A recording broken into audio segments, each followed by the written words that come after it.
India's best 5G smartphone brand.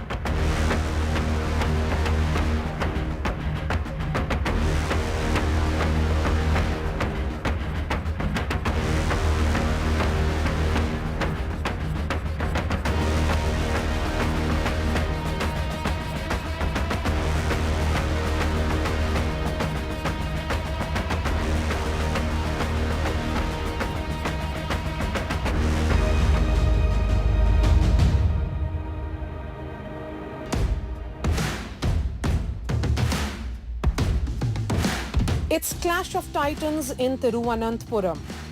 A three-term sitting MP, a union minister and a veteran CPI leader slug it out in the capital city of Kerala, which is a political nerve center. We are going up. Where is the BJP going up? I'd love to know.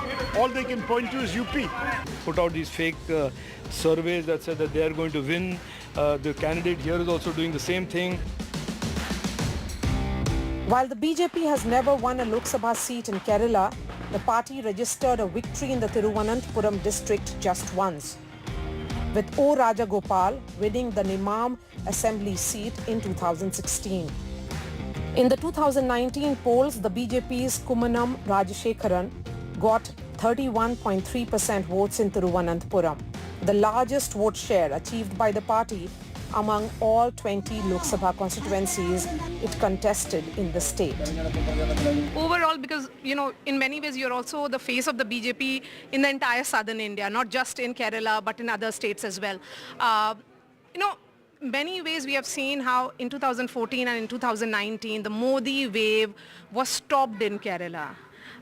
Kerala did not have a single representative, be it in parliament or even in the assembly elections. What makes you think that 2024 will be different?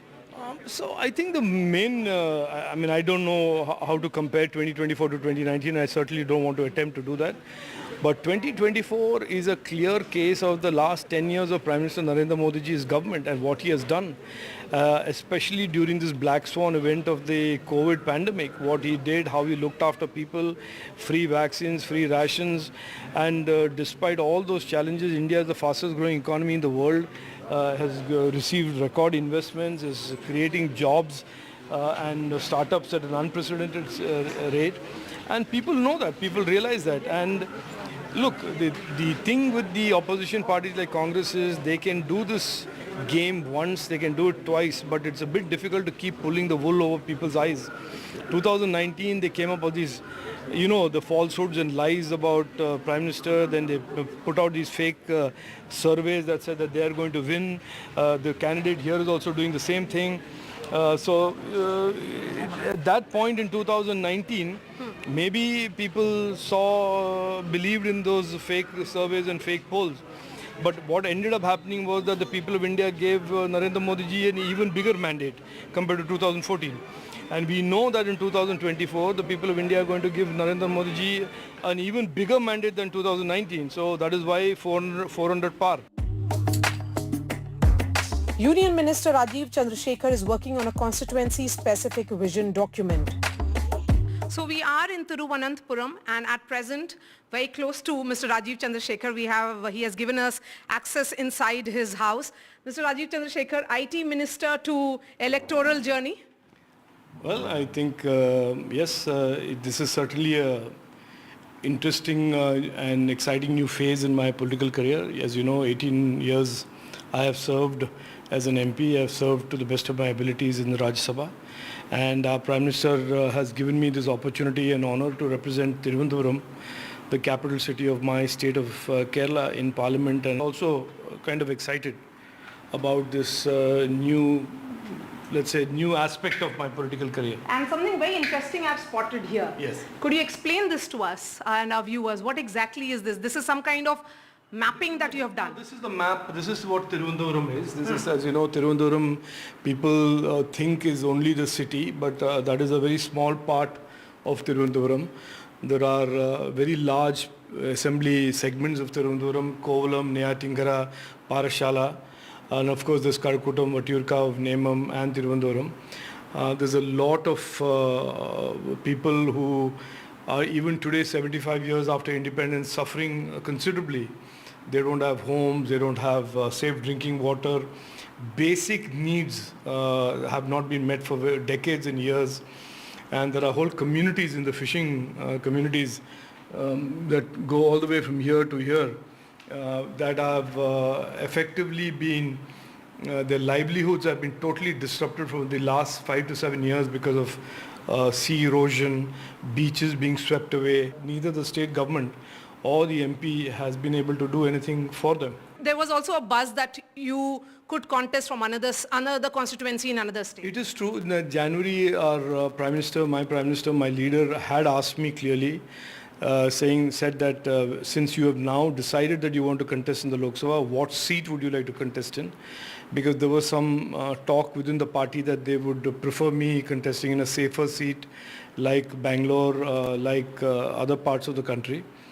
And I told him then, as I say today, that for me, the first choice is really to be able to contest in Thiruvananthapuram, which is the capital city of my state of Kerala. And I said it in January because there was a lot of rumor and a lot of articles being written in the local Kerala media about Nirmala ji, Jaishankar ji, and indeed even one article about Prime Minister himself contesting from Thiruvananthapuram. So I said it because he asked me what would I prefer. I said it would be a great honor if I could get an opportunity to contest in Thiruvananthapuram. And then a month and a half later, in late February and early March, he told me to go ahead and start preparing. And here you are. And here I am. On the 4th of March, 3rd of March, the party declared my candidacy, and the 4th evening I was here. And I have crisscrossed the entire constituency. His next stop is a meeting at Residents Welfare Association, Poonkulam. So you have been here for over a month now. How has the response been? And according to you, what is this battle for Thiruvananthapuram?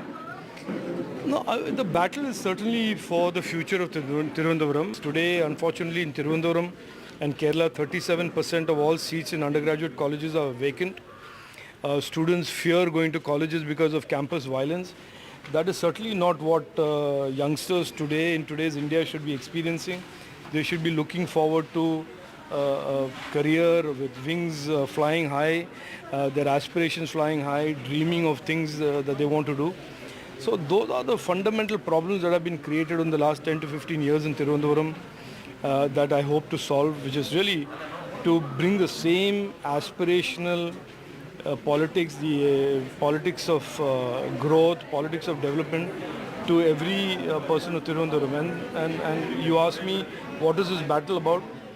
The battle is about really that, discarding in a lot of ways the old dogma of the left and the UDF and moving forward to a politics and an economics of opportunity and prosperity for all. And you are pitted against a 3-term MP who has won the last election with a margin, a significant margin. How difficult is your battle really, and what do you think is going to be the drawing point towards the BJP and Mr. Modi and of course you as the candidate? Look, the incumbent MP and me are like chalk and cheese. He's a person who has squatted on his MPship for 15 years and has very little to show for it, and every time he's challenged on his performance, he says, I've written 3 letters and 2 questions. He was for a large part of those 15 years a minister and had to resign under certain circumstances due to his IPL connections. But when he had an opportunity to do something good for the city and good for the constituency, he did not, he could not. And today he is reduced to a situation where he has to claim central government projects as his achievement. So, which is fine with me. I don't really bother about that. But that compared with somebody like me, somebody like Narendra Modi's BJP government, and having a minister of the BJP NDA government as a representative of Thiruvananthapuram is certainly something that will be very sharply and dramatically altering the trajectory of Thiruvananthapuram's growth and progress. The BJP, which was always in the 3rd or the 4th position since 1989 general elections, felt winds of change blowing in the constituency in the 2014 and 2019 elections. In both these elections, it pushed the LDF down and secured a 2nd position. Rajiv Chandrasekhar is confident it will be a different story this time. His afternoons are always about road shows. My last question to you before I follow you in the second part of your campaign, Mr. Rajiv Chandrasekhar. You know, there is this significant presence of women here. On one hand, your party speaks about women-led development. On the other hand, there is also a talk of secularism and other ideological push. I'm trying to understand what are these battle of narratives? No, there is. Look, I want to be very clear, Maria. It is the opposition party that has for several years poisoned the minds of many people in Kerala, and it's true for Trivandrum as well, against the BJP. And they have run this narrative using half facts, half lies, full-blown falsehoods to create fear in a lot of people who are poor, and they are obviously threatened by this narrative that the BJP is somehow against a community or against communities. I am making a lot of effort today to going out to those communities and telling them the truth that in the last 10 years, Prime Minister Narendra Modi ji has lived by Sabka Saath, Sabka Vikas, has lived and acted completely in a manner where no community, no faith, no gender, no region has ever been discriminated against.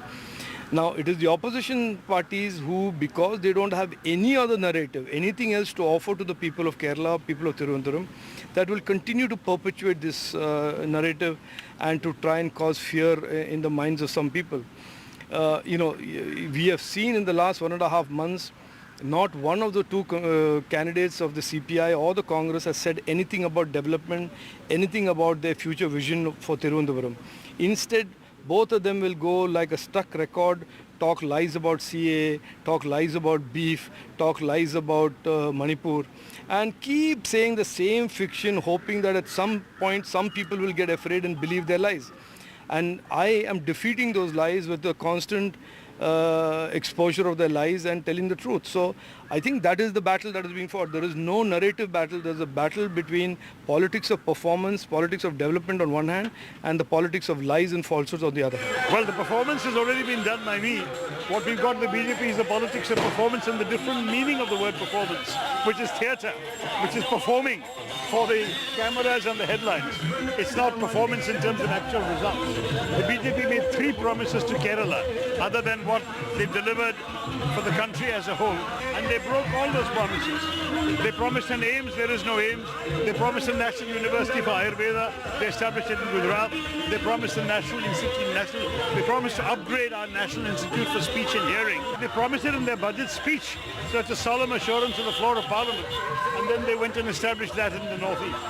So the truth with these people is they've broken every promise they gave Kerala. The only Modi guarantee here is the guarantee that they will break their promises.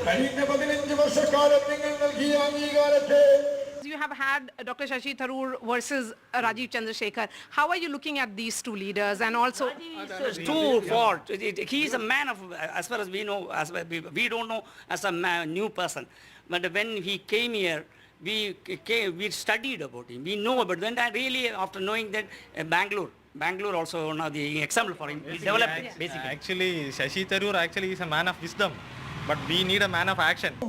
Congress MP Shashi Tharoor is also on a roadshow. He is confident of scripting history. If he wins this time, he will become the first to hold the record of representing the constituency for a record 4th time in a row. battle for Thiruvananthapuram is believed to be one of the most defining elections of 2024. With me is the defender of this constituency, Member of Parliament of 3 terms, Dr. Shashi Tharoor. Dr. Shashi Tharoor, you're in the middle of your campaign, canvassing extensively. Let me ask you, what according to you defines this battle for Thiruvananthapuram? Well, I'm campaigning extensively, others are campaigning expensively, but I think we're going to prevail. Look, it's an interesting election. It's a 3-cornered fight. I think the national media has not been paying enough attention to the communists, but the fact is that I took the seat from the Communist Party, which had won the 2 previous elections before 2009, when I won it for the first time. And the then sitting MP is the candidate now 15 years later. So he's a serious player as well. And there's a good fight going on between him and the BJP for the 2nd spot. But as far as the main sort of result is concerned, All the surveys show me leading, and as far as I'm concerned, what I see from the enthusiasm of the public wherever I go, their friendship, their smiles, their affection, their waves, I think this is in the bag. Dr. Tharoor, this is a constituency that you have nurtured for several years now. 15 years. Yes, 15 years. But your political opponents say that you're a missing member of parliament, someone who is wise, but when it comes to action, they are best suited. Well, the fact is that when they said that, we all realized they'd never been here. I mean, Mr. Chandrasekhar in particular is the one who's been peddling that line. The communists haven't said that because they know the opposite is true. But the BJP has been saying this, and the gentleman hasn't been in this constituency maybe 3 times in the last 15 years. So what we've done to help him and others with short memories is to issue a 66-page booklet of all my development achievements, and we did that even before the elections were announced, to show people that, in fact, every word I've given has been kept, every promise fulfilled, and a number of things I hadn't even promised got done, which were pending for many, many years. For example, the national highway from here to the Tamil Nadu border had been stuck for 40 years. There was a bypass in which stones had been laid on people's land, but the land had never been acquired and the road had never been built. And I didn't know about this, but when I came in 2009, people said to me, for God's sake, get these stones removed. Whether you get the road built or whether the road is lost. And I said, fine, I'll take this up as a challenge, and I did. I saw the highway ministers at the time, I saw the national highway officials, and we got the road built. The first checks changed hands to acquire the land in the last year of the UPA government. And so we were able to start a project which had been stuck for so long, and then indeed I saw it through to completion during the last 10 years, where I did enjoy the cooperation of Mr. Gadkari, the highway minister. But at the same time, there's no doubt that at every stage I had to be involved, meeting the community in various spots, their objections. They wanted interchange here, an overpass here, underpass here, seeing all that through, getting the officials, going to the ministry, getting it done. So it was an intensive work. Now the result is, you can see the road all the way up to Tamil Nadu border. Some people in the BJP say, oh, it was built in our time, so it's our road. First of all the effort was made by me, number one. Number two, they're ruling all of India, not just Kerala. Dr. Tharoor, this is an important battle for you, of course, but also for India. But there is no India per se here in Kerala because it's LDF, UDF, and of course there is the third player, as you said, also in BJP. But this is the same BJP which, has not won a single representative here for so many years. Well, the fact is that Kerala, for the last 55 years, has witnessed a battle between the left, led by the communists, and the UDF, United Democratic Front, led by the Congress. And that isn't going to change overnight. You have an alliance at the national level, and the alliance will certainly hold when it comes to replacing the BJP government of the centre. But there is no doubt that when it comes to actual local state politics, each state has its own political history and its own political character.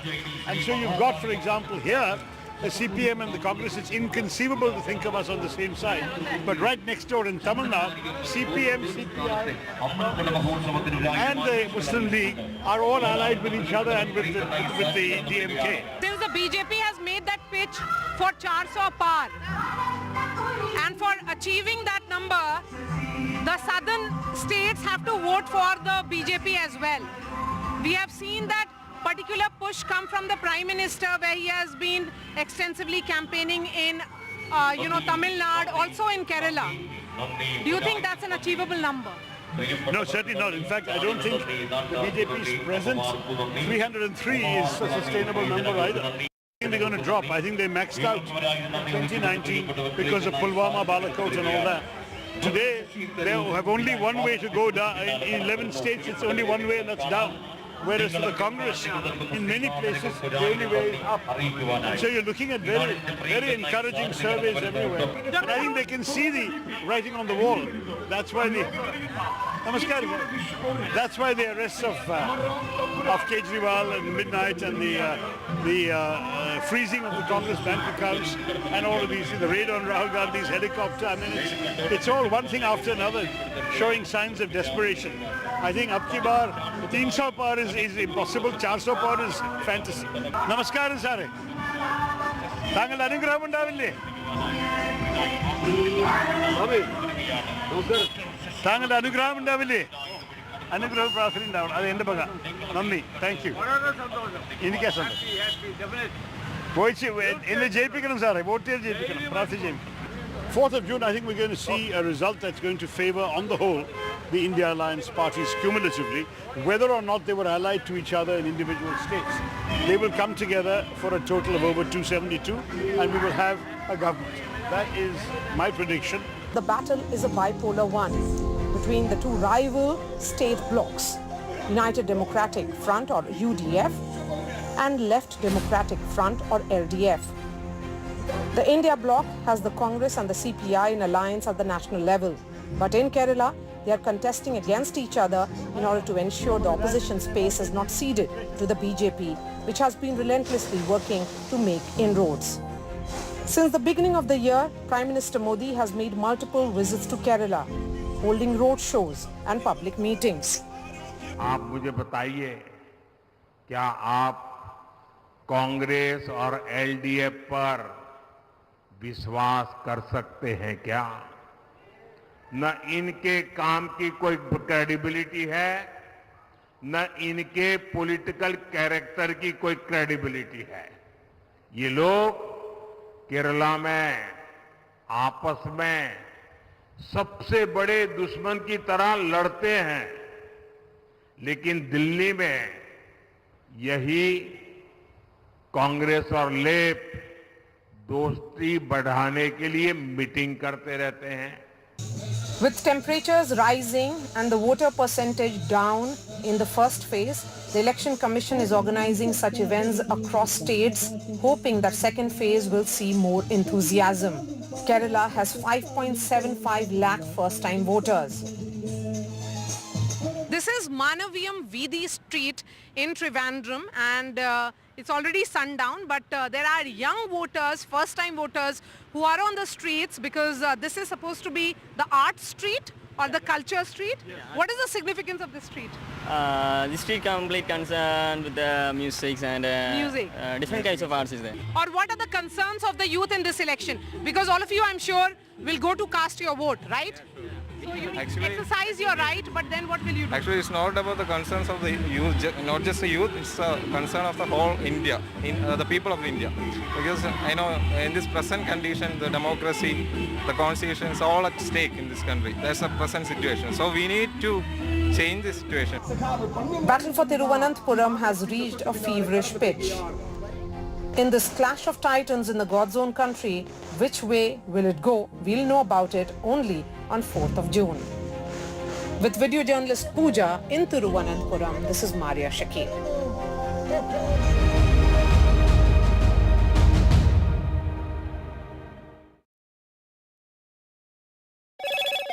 Hello, Moto. Motorola, India's best 5G smartphone brand.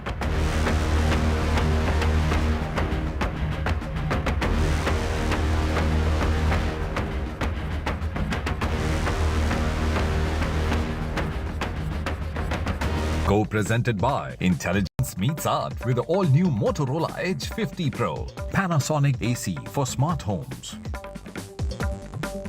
Co-powered by Rumta Steel TMT Bar, ekdam solid. Driven by Hyundai Exter. Think SUV, think Exter. In the global employability rankings by Times Higher Education UK, only the following 6 institutions from India are ranked amongst the top 230 in the world for having the most employable graduates. IIT Delhi, IISc Bangalore, IIT Bombay, IIM Ahmedabad, IIT Kharagpur and Amity University. Make sure he leaves by 9. Yes, Papa. Let's go to unleash the beast. 8:55 a.m. Moto G64 5G. Unleash the beast. कौन सा तार काटूं? लाल या हरा? So tell us, what do you bring to the table? बरखोला, जब नींद होगी break free, तभी तो दिन होगा टेंशन फ्री. इसीलिए घर ले आइए Panasonic Pro Smart AC with custom sleep profile, India's first meter-enabled RAC. Panasonic. तेरा गेम रिकॉर्ड कोई तोड़ ही नहीं पाता. एक बार में तोड़ दूंगा. So smooth, yeah. Time up. Get your own. Moto G64 5G. Unleash the beast.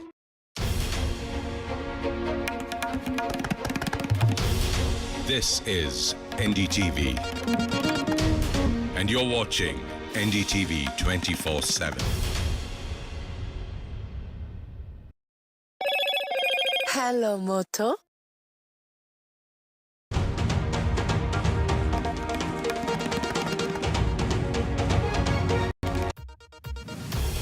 Good evening, ladies and gentlemen. You're watching NDTV. This is LRC, and these are the headlines at this hour. Prime Minister Narendra Modi and Home Minister Amit Shah hit out at the Congress party over its alleged appeasement politics. The Prime Minister said no Hanuman Chalisa was recited under the Congress and they wanted to give Muslim quota. P. Trivandrum has, however, said that the manifesto only spoke about justice.